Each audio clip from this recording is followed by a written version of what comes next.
યુવાન વિદ્યાર્થી એન્જલ ચાકમાની હત્યાના વિરોધમાં અગરતલામાં યુથ કોંગ્રેસની મશાલ રેલી યોજાઈ।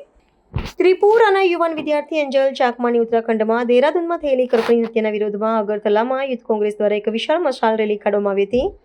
ઉત્તરાખંડમાં અભ્યાસ કરતા 24 વર્ષીય એન્જલ પર અસામાજિક તત્વોએ વંશીય ટિપ્પણીઓ કરી જીવલેણ હુમલો કર્યો હતો, જેના કારણે સારવાર દરમિયાન તેનું મૃત્યુ નીપજ્યું હતું। આ ઘટનાના ઘેરા પ્રત્યાઘાતો સમગ્ર ઉત્તર પૂર્વ ભારતમાં પડ્યા છે, જેના પગલે અગરતલામાં મોટી સંખ્યામાં યુવા કાર્યકરો અને નાગરિકો ન્યાયની માંગ સાથે રસ્તા પર ઉતરી આવ્યા હતા। યુથ કોંગ્રેસના નેતૃત્વમાં નીકળેલી આ રેલીમાં દેખાવકારોએ ઉત્તરાખંડ સરકાર અને પોલીસ પ્રશાસન વિરુદ્ધ સૂત્રોચ્ચાર કર્યા હતા। પ્રદર્શનકારીઓનો આરોપ છે કે એન્જલ પર થયેલો હુમલો વંશીય ભેદભાવથી પ્રેરિત હતો અને પોલીસે મામલે કડક કાર્યવાહી કરવામાં વિલંબ કર્યો છે। આ પ્રસંગે કોંગ્રેસના અગ્રણીઓએ માંગ કરી હતી કે મુખ્ય આરોપીની તાત્કાલિક ધરપકડ કરવામાં આવે અને અન્ય રાજ્યોમાં અભ્યાસ કરતા ઉત્તર પૂર્વના વિદ્યાર્થીઓની સુરક્ષા માટે કેન્દ્ર સરકાર કડક કાયદો લાવે। ત્રિપુરાના મુખ્યમંત્રી માણિક શાહે પણ આ મામલે ઉત્તરાખંડના મુખ્યમંત્રી પુષ્કરસિંહ ધામી સાથે ટેલિફોનિક વાત કરી હતી, ન્યાયની ખાતરી માંગી છે। અત્યાર સુધીમાં કેસમાં 5 શખ્સોની ધરપકડ કરવામાં આવી છે, જ્યારે મુખ્ય આરોપી હજુ પણ ફરાર હોવાનું જાણવા મળ્યું છે। આ ઘટનાને પગલે ત્રિપુરામાં ભારે રોષ જોવા મળી રહ્યો છે અને વિવિધ વિદ્યાર્થી સંગઠનોએ જો ન્યાય નહીં મળે તો આંદોલનને વધુ તેજ કરવાની ચીમકી ઉચ્ચારી છે।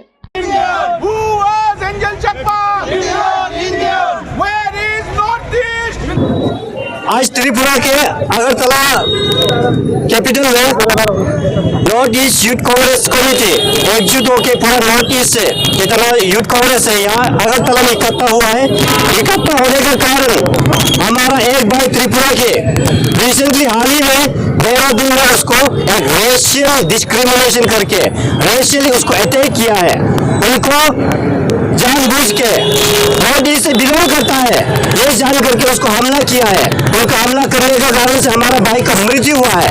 आज उस मृत्यु को कारण को जानने को उनका घर गया, उनका परिवार से उनका पिता से बातचीत के दौरान ये पता लगा कि उनका मेडिकल में भी नेग्लिजेंस है, पुलिस पर्सनल भी प्रॉपरली काम नहीं किया है। कारण इसका एक ही है कि हम नॉर्थ ईस्ट से बिलोंग करता है। ये मेन स्ट्रीम जो स्टेट में सिर्फ त्रिपुरा की नहीं है, जितना नॉर्थ ईस्ट स्टेट्स की जो हमारा भाई बहन लोग हैं, जो पढ़े लिखे करते हैं, जो काम धंधा हुआ करते हैं, सभी के ऊपर अत्याचार करते हैं। हमारे रंग को देके, हमारे रूप को देके हमें सिंकी कहा जाता है, अलग अलग नाम से बुलाया जाता है। उन्हीं के कारण से आज ये नौबत आया है। और ये जो नौबत आया है देश में, ये बगावत करने का कारण से जातिवाद बगावत कर रहा है, धर्म के नाम पे बगावत कर रहा है। देश को अलग अलग जो क्षेत्र से आता है सबको बगावत करने का प्रयास किया जा रहा है।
Thank you.